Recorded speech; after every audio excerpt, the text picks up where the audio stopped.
Dans un petit village d'Afrique de l'Ouest, niché entre des collines verdoyantes et baigné par un soleil chaleureux, vivait Fatou, une femme sage et respectée. Elle était connue pour sa grande générosité et sa capacité à écouter les autres, mais ceux qui la connaissaient bien savaient que son cœur portait une profonde tristesse. Depuis des années, Fatou souffrait en silence de l'éloignement de sa fille unique, Amina. Amina avait toujours été une enfant pleine de vie, curieuse et avide de découvrir le monde au-delà des frontières du village. Très jeune, elle montrait déjà des signes d'ambition.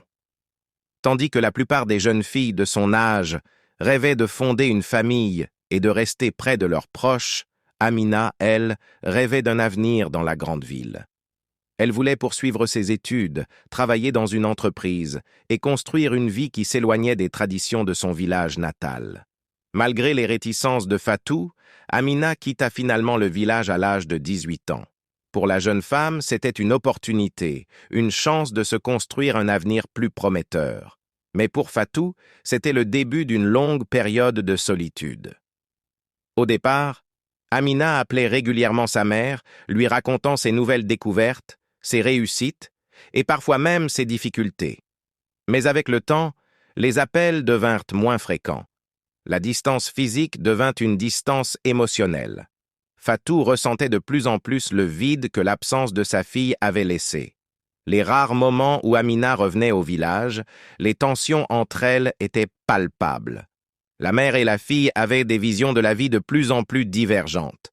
Fatou, ancré dans les traditions et les valeurs de sa communauté, ne comprenait pas toujours les choix modernes d'Amina, tandis qu'Amina trouvait que sa mère était trop attachée à un passé révolu. Chaque visite devenait une épreuve, où des mots blessants étaient échangés, creusant encore plus le fossé entre elles. Les années passèrent. Amina se concentra sur sa carrière et ses ambitions, tandis que Fatou restait dans son village, entouré de ses voisins et amis, mais toujours rongé par l'absence de sa fille. Elle se demandait souvent si elle avait fait quelque chose de mal, si elle n'avait pas été une bonne mère, ou si elle aurait dû essayer de mieux comprendre les rêves d'Amina. Les nuits solitaires de Fatou étaient souvent habitées par des larmes et des prières, espérant que, d'une manière ou d'une autre, leur relation pourrait être réparée. Puis un jour, Fatou reçut une lettre inattendue. Elle n'avait pas l'habitude d'en recevoir, car dans le village, les communications se faisaient principalement de manière orale. La lettre portait le nom de sa fille. Ses mains tremblèrent en l'ouvrant. Amina lui annonçait son intention de revenir au village, cette fois pour de bon. Elle y exprimait des regrets, reconnaissait les erreurs du passé et souhaitait de tout cœur réparer leur relation. Fatou ne savait pas quoi penser. Elle était à la fois heureuse et inquiète. Que signifiait ce retour? Était-ce sincère? Après tout ce qu'elles avaient traversé, Fatou avait du mal à croire que tout pouvait redevenir comme avant. Mais une petite flamme d'espoir s'alluma en elle. Elle avait attendu ce moment depuis si longtemps. Le jour du retour approchait. Dans le village, tout le monde était au courant. Certains chuchotaient entre eux, s'interrogeant sur la réaction de Fatou et d'Amina. Serait-ce une réconciliation ou une nouvelle confrontation? Fatou, quant à elle, se préparait intérieurement. Elle espérait le meilleur, mais se préparait au pire. Lorsqu'Amina arriva enfin, le soleil baignait le village d'une lumière dorée. Fatou se tenait devant sa maison, vêtue de son pagne traditionnel, ses yeux fixés sur le chemin poussiéreux. Amina apparut, marchant lentement, sa silhouette contrastant avec le décor rural qui l'entourait. Elle portait des vêtements modernes, signe de sa vie en ville, mais son visage trahissait une certaine appréhension. Les deux femmes se retrouvèrent face à face, mais aucune ne parla. Le silence qui les enveloppait était lourd de non-dits. Fatou, bien que surprise par l'apparition soudaine de sa fille, ne laissa transparaître aucune émotion immédiate. Elle regarda Amina dans les yeux, essayant de lire ce que sa fille ne disait pas encore. Amina, de son côté, fixait sa mère, son cœur battant la chamade. Elle avait tant de choses à dire, tant de regrets à exprimer, mais les mots semblaient coincés dans sa gorge. Puis, dans un geste presque instinctif, Amina s'avança et serra sa mère dans ses bras. Fatou, d'abord figé par la surprise, finit par répondre à cette étreinte, ses bras enroulant doucement sa fille. Cette étreinte longue et silencieuse parlait plus que tous les mots qu'elles auraient pu échanger.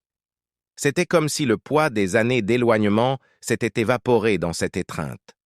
Tout ce qui avait été brisé pouvait enfin commencer à être réparé. Les larmes coulèrent sur les joues d'Amina. « Maman, je suis tellement désolée, » murmura-t-elle, la voix brisée par l'émotion. « J'ai fait tellement d'erreurs. Je ne t'ai pas écouté, je ne t'ai pas compris. J'ai laissé la distance nous séparer. » Fatou, qui avait toujours été une femme de peu de mots, caressa doucement les cheveux de sa fille. « Ce qui est passé, ma fille, » dit-elle dans un murmure tendre. « Tu es là maintenant, et c'est tout ce qui compte. » Après cette étreinte, les deux femmes rentrèrent dans la maison. Elles s'assirent sur les tapis colorés, entourées des tissus traditionnels et des souvenirs d'une vie partagée.